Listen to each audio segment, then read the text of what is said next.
Kaixo, ongi etorria, zenbaitetan erroketak errotzaile beraz adierazi behar izaten ditugu, konparatzeko edo beste eragiketa batzuk egiteko. Adibidez, hemen ditugu, 3 erro 11 eta 5 erro kuadroa. Zein da bietatik handiena atea dezakegu? Zaila da, zergatik, errotzaileak desberdinak direlako. Orduan, ikusiko dugu modu bat lortzeko.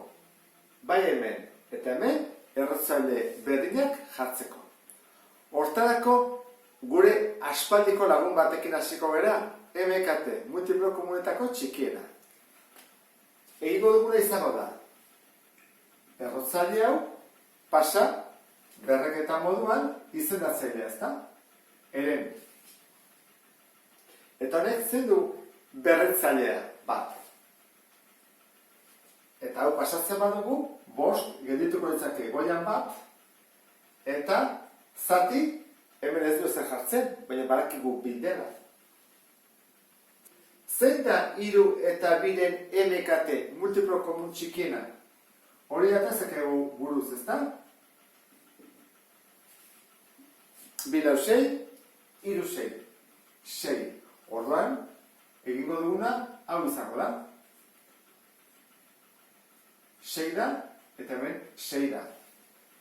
Bi modu daude egiteko. 6 zati 2 bider bat, edo 2 ze zenbakikin bidertu behar dugu 6 izateko. Bietan 3 izan behar da. Kusi. 6 zati 2, 3 bider bat, 3. Edo esan dudan bezala, 2 3kin bidertu behar dudan ez 6 izateko, goikoa zenbakitzailea ere 3kin. Hemen ere gogoratu.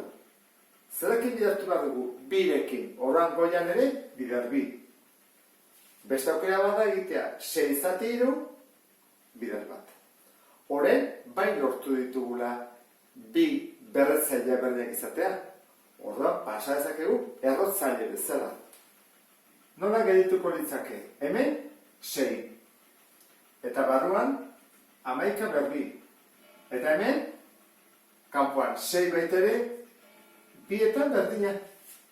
Eta barruan 5 berdiru. Zein da bietan handiena? Bueno, bai dezakegun. 11 bider 11, 121. Eta 5 bider 5 bider 5, 125. Horrek zesan nahi du. Zein da handiagoa? Hau edo hau? Hau, ezta? Ba, bietan handiena, 5 erro kuadroa da.